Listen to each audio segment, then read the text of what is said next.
Tyler Yonke, Between Two Wheels podcast.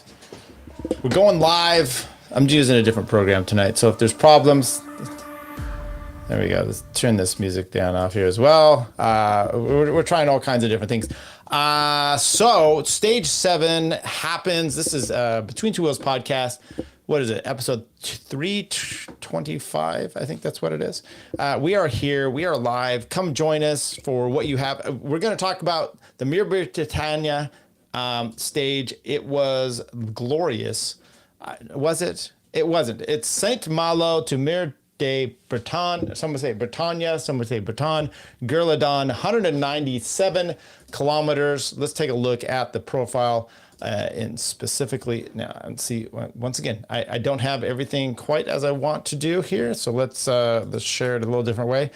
Yeah, tonight's been a problem for everything I'm doing here. There you go. There's the stage. So, yeah, look, yesterday I walked through. Let's maybe switch these around here. Yesterday I walked through the stage in a little bit more detail from the breakaway, how that got formed, because it's important to see how the teams, what their motives are. Okay, and yesterday was a lot to do with that. We saw a few things. Wanty really wanted to get the sprint up to, but then Trek took that from Jonathan Milan. And then you saw the breakaway was really intent for EF. It was a day that they thought they could stay away, which they did. Ben Healy got it, but he went up the road with Quinn Simmons. So we saw how that took place. We also saw the Visma Lisa bike was trying to actively get in the break, and UAE was not going to let it. So UAE was going to do some work. Then they let Matthew van der Poel go up the road for Alpecin de Quinnic. There's a little bit weirdness. And then what is Visma doing? So there's some complaints about it. Visma's like, we did exactly what we wanted.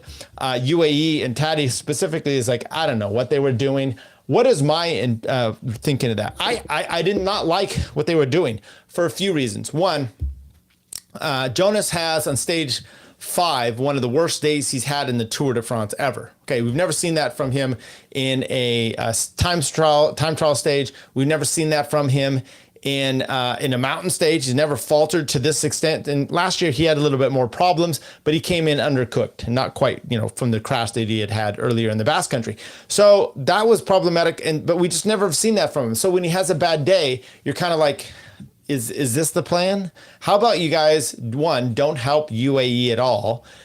You sit back there, but why are you trying to work your guys over? Do you think it's not going to, it didn't seem like the right strategy to me. Okay. So you kind of want to see Jonas sit back, have an easier day of it. And then he's got today, once again, can see what happens. And then 2 sprint days that you should be okay with. Then you got a rest day, and then you have Monday. So, back from Wednesday or Thursday, Friday, you can kind of take it easy and coming into the mountains and be a little bit more fresh.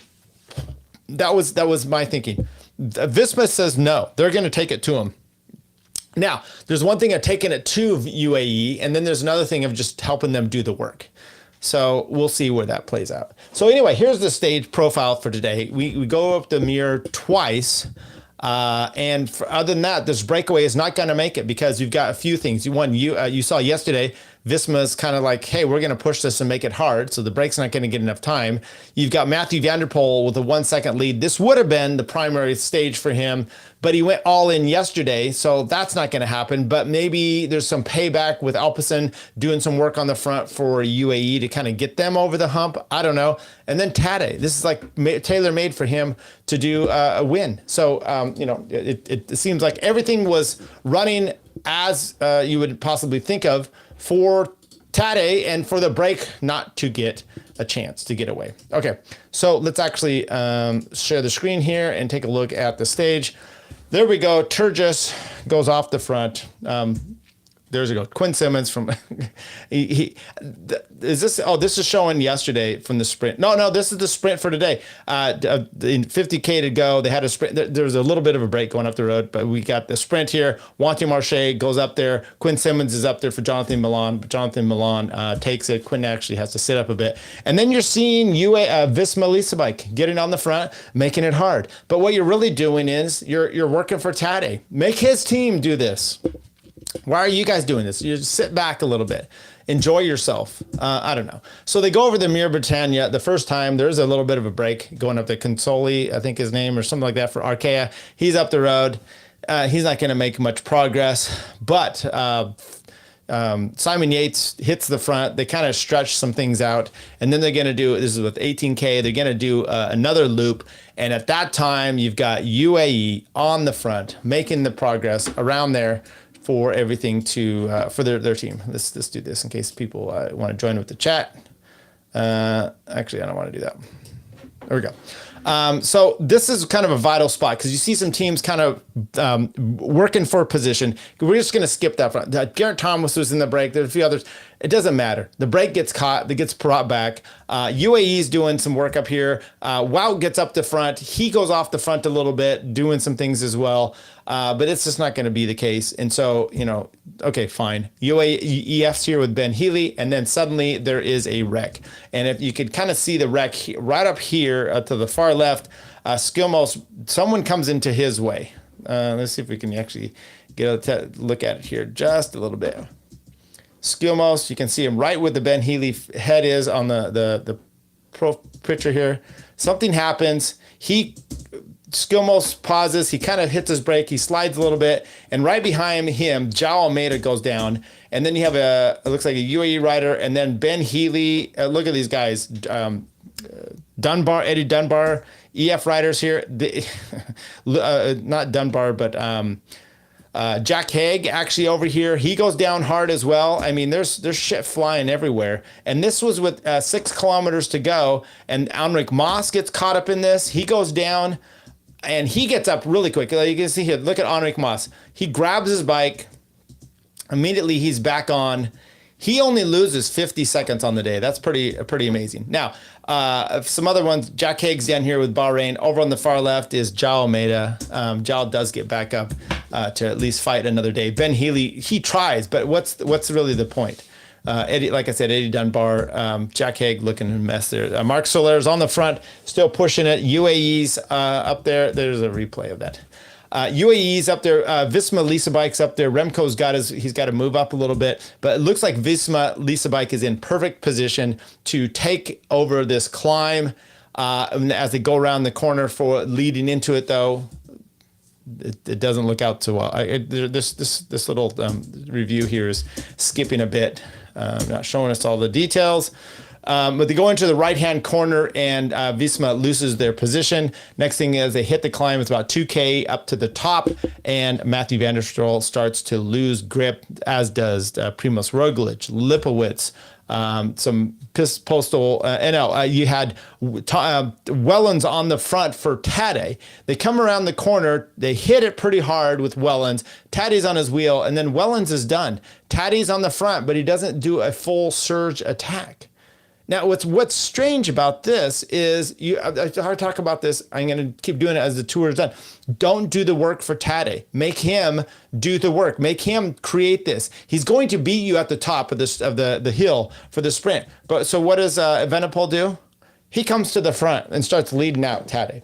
Now, if Tadej doesn't do a lot of work, but you put him on the front, and then maybe you can beat him in a sprint, right?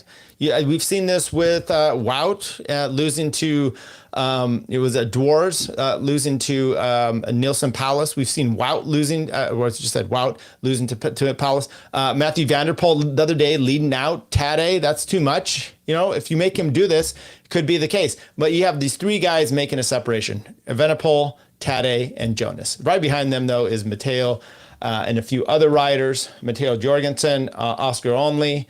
I'm not sure who else is in there. We'll take Narvaez does come up, but yeah, otherwise you're making Narvaez come up there, and then Tadej's getting the lead out, but you're making his riders do the work. Otherwise, they're just kind of sitting on. Narvaez finally comes to the front with like 700 meters to go. He hits it out. Evenepoel gets into on the second wheel. Once again, this is not the place to be, Evenepoel. You should be sitting behind Tadej. Partly the reason is, 1, you can see when he attacks, but 2, as soon as Narvaez is done, then you're going to be sitting pretty on the front, and that's not really wanting to go. Well, as it was, Narvaez, before he even peels off, Tadej does the right thing, hits out hard, kicks, gets his separation immediately. Jonas goes with him, but there's at least a 2-second gap to only. Matthew Van Der Poel finishes his day in yellow. And here you go. Here's the sprint overhead again. Tadej goes. Jonas actually goes with him. Evenepoel looks around. Matteo looks around. They don't really do much. Now, I did see an interview here with Tadej where he's like, I don't know what's the deal with Visma, because Matteo and Jonas are fighting it out between themselves. And it's true. Now, in Matteo's defense, when they actually talked to him, it sounded like he didn't have anything in his legs, right? I mean, he was at this limit. So you can't really have him lead out Jonas if he's getting dropped and isn't able to do much.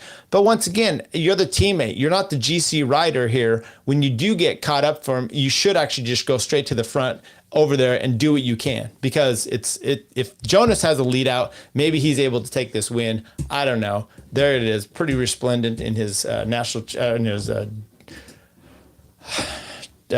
championship jersey, world championship jersey, and there you go. So let's take a look here at some results.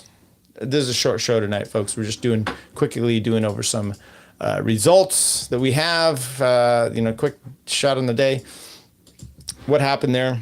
Pogacar, Vingegaard, and then Oscar only. Oh, Felix Gall actually hangs on, which is kind of strange because Felix has had some trouble with these. These aren't his kind of thing, but this is the one day he's able to hold on there for decathlon. Matteo Jorgensen in 5th place for Team Visma Lisa Bike over Remco Evenepoel. Kevin Bakalan, who I had said could possibly be a case here, 7th. Jonathan Narvaez in 8th. Tobias Johannesson in 10th.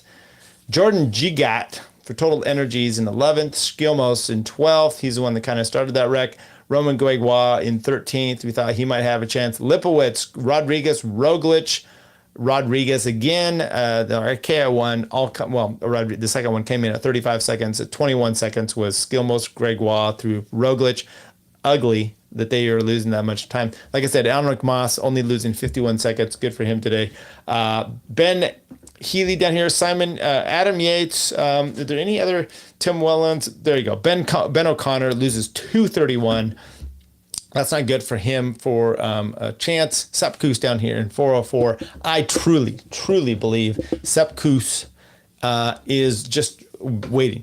At this point is like he's not on charge. He's not doing anything. You're not seeing him near or at the front at all. He's just chilling, sitting back. And I really believe they are doing their thing, whether it's a race of 2 parts. And the second one is we're going to get what can he do on these punchy stages? Not much, but hurt himself literally.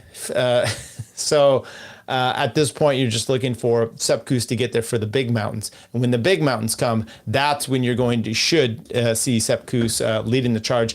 I would be shocked if he's not, but at this point, I'm not quite sure what's going to take place. But anyway, here we really have tomorrow. This is going to be a sprint stage. Jonathan Milan, Tim Miller, you're going to see Quick Step, Soudal, Trek coming out there, Intermarché, Wanty. They're also going to be fighting it for those 3 teams for the win. Groenewegen, you've got him.